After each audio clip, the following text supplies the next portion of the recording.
as the crowd gets ready. The crowd are definitely ready. And I want to start on board with Scumpy. As Shane said, one of the most explosive players to really ever grace Call of Duty. And I want to see how he is going to be kicking things off. He's got himself bottom red, but Epsilon already with a quick push on towards that B flag. It is going to be currently contested. However, 2 players go down. Now Scumpy already in the early stages has to make a play, but they've already lost B. Scumpy immediately tries to jump on top of it. Not going to... Oh, well, he just got turned on. It was actually Proofy. Proofy decided he's going to clean up Scump, but good break by Epsilon. They were able to just hop that with the smokes and took that so quickly. Rarely in this matchup do you really see B taking control of in the first 20 seconds, but a good early aggression from them. That was crazy, and they also have Tommy... Oh, they do have Tommy in a great position here. Maybe able to pick up this kill. Nicely played, and look at the pressure Epsilon are putting on OpTic's base already in the early stages. I mean, there's only a minute gone. Oh, less than a minute gone, and Tommy's already on that C flag. He should be able to pick up that kill, does so. That's going to be the flag neutral. There's one more player that's going to be pushing him. Tommy could get the trip cap, not going to happen. Scumpy does just clean him up in the last couple of seconds. Swanee with that Remington 3-1 to kick things off. However, OpTic Gaming, they've managed to secure C. They're also on B. Swanee with some blind shots. That's not going to connect. Yeah, that really backfired. They tried to put that pressure on the home cap of OpTic, ended up losing B in that flip, so did not really work out as well. But right now, 3 about to be 4 down. Scump just crushes on the B dom, working on getting this back. There's more players there for Scumpy as well. He does manage to get one, couldn't find the second. 7-3 start for Scumpy, a 6-2 start for Tommy. You know, we were mentioning Jerd with the slaying power, but let's not forget about Tommy. He just really is one of the best players in Europe, if not the very best. He's been consistent on the biggest stages for as long as I've been watching competitive COD. That was the one thing I really took from Epsilon yesterday. They were all consistently slaying together, not typically one person carrying the weight. Just really good job as a team from them. But Swanee will get dropped there from Clay. Right now, 2-cap control back into control of Epsilon. Clay trying to get these, going to be pushed from the left side. 2 pushing on the B dom, and he will get dropped. Nature, meanwhile, just trying to make a play towards bottom red. He goes down. Proofy. Let's get shut down as well. So realistically, this is Epsilon in full control of the early stages. They've also got themselves a 38 to 25 point lead. 2 minutes, 50 seconds left of the first side here of domination on Freight. So when you're looking at anyone trying to cross, picks up the kill through the smoke. The second player is going to be in the train. Just going to play it. The time here, there's the kill for Swanee, nicely done. And Swanee on a head glitch is just one of the most impossible things to shut down. It really is, as well as that C flag is actually neutral, and it's Jerd that's causing the ruckus of that. They're starting to get a big lead here, up 20 halfway through this first side, and Swanee there, I mean, that's not, you don't typically see American teams with an AR in that position really by mid-tracks, and he was able to get a couple easy kills across map there. But Swanee tries to turn, that's going to be a tough one to win with the Remington switching over to Jerd. They're still firmly in control here. The lead's starting to get pretty big. This is looking scary early on for OpTic. And Nature's making a play underground here as well, so I'm going to go on board with him. You're going to immediately see some of those orange arrows turn around. There's that one in mid-alley. Nature needs to pick up this kill. Oh, nothing but hit markers there. He's going to get a chance from the left-hand side. He should go down. And that's good defense really coming in from Epsilon. Swanee just tracks out on any head glitch you can possibly find, making life very, very difficult for OpTic Gaming. Josh, meanwhile, well, that was lack of accuracy more than anything else. OpTic are going to get control of B. Yeah, and you know, we talked about Scump needing to get stuff rolling. He's had a pretty good start, but the rest of the team right now is combined to be, what, minus 12 or so. Right. Just really struggling. Scump can't get it done all by himself. Leads up to 26 right now, 90 seconds left. We'll stick on with Nadeshot here on this left side. They do have the 2-cap control. Looks like he's going to push through crates, try and put a little aggression on the spawn at A. As you can see from the minimap, nobody home. So he should at least be able to get the neutral, but it looks like Epsilon is able to 3-hop B. Yeah, the problem is now Nature is going to have a lot of work to do. There's going to be Epsilon players just racing straight towards him, and he can't afford to just play for the neutral. He's trying to reduce that deficit. He is not going to get the cap. However, now OpTic Gaming need to try and jump that B flag, as well as that the home flag is being taken by Epsilon. Clayster goes down, Proofy and Nadeshot left up, and now OpTic Gaming with that massive push towards A are going to be left without a single flag. Yeah, and one thing to note, maybe people are not familiar with kind of how this works. This is single elim, best of 5. So a slow start in game 1 is going to be very hard to recover from. But again, this is the first game of the day. It's early.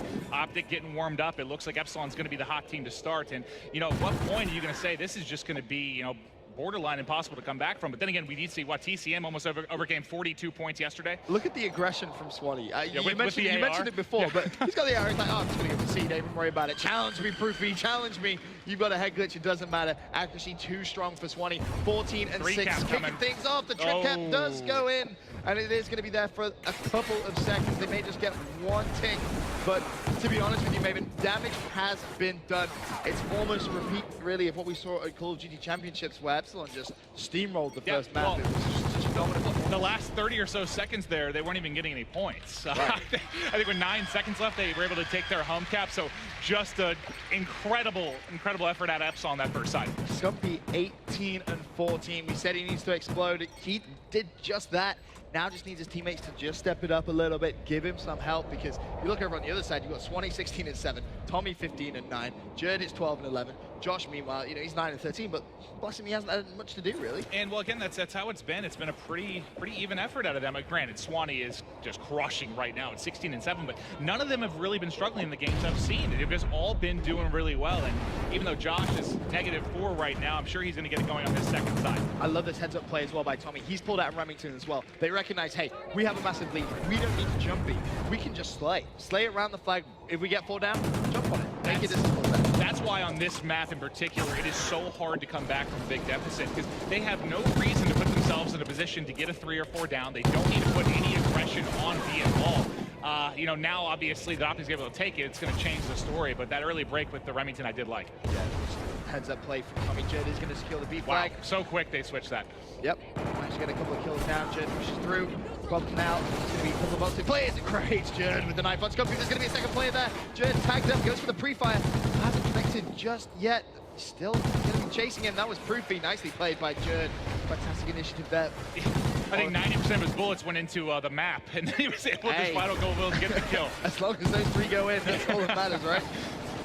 And just taking a look at the score here, I know we're early into the second side, but this lead's about to hit that 40 mark. Scuffy here on the V-Dom will get taken up. It's 3 down right now for OpTic. Play last alive. There's the 3-piece. Oh, wow. 4-0. And that was a big play. I mean, they've got to work. They need a 2-cap from here on out and start pushing for a neutral or the 3-cap as far as they are down. Proofy able to get 1, got another across. Can he get the second? No, that player will wisely get away.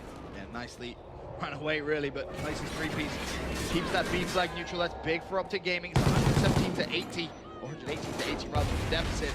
That's getting a tad large. Now OpTic Gaming try and hop that B flag. Proofy goes down. Nadeshot pushing all the way through now. This is a big couple of kills really from Nadeshot. There's 1.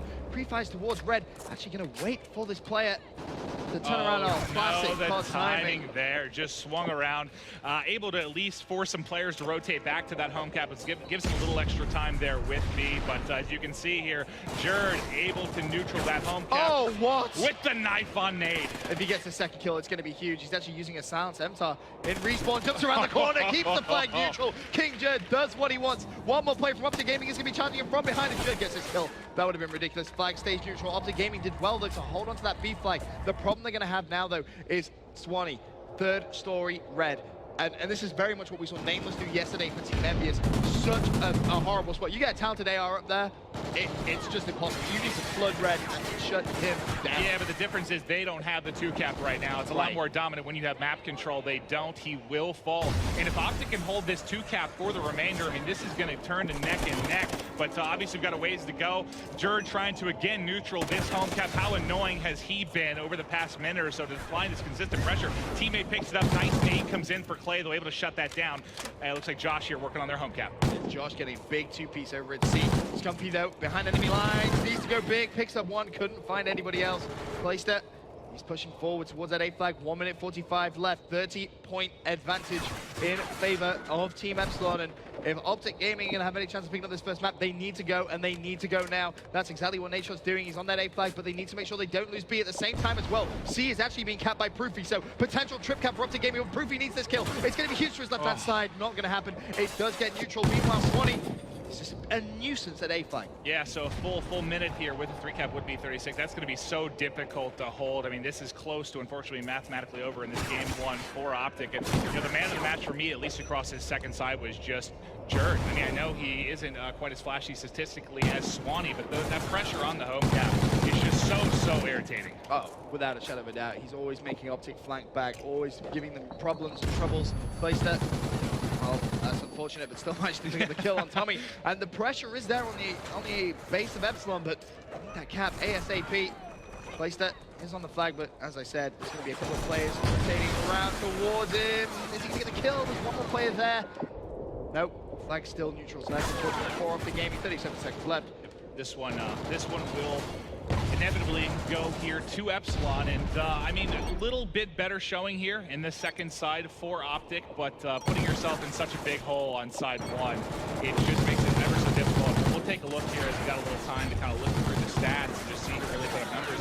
You know, we mentioned a player like Scump having to go off, but look at the flip there. You know, his slaying duo in Proof, 13 and 27, really tough to carry, you know, 1-to-2 ratio like that.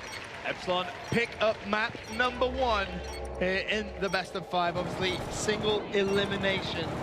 There are no second chances here at G3. You get knocked out, you're packing your bags, you're going home. I'll tell you what, you know, from a player's perspective, they usually like that double limb. From a caster and a viewer experience, it makes it so single much limb. more Every single series today is just nuts. I mean, it's win or go home. Which is why it's crazy. You can't afford to have that kind of slow start. You can't have a warm-up game where you throw away a map and you're like, don't even worry about it. You know,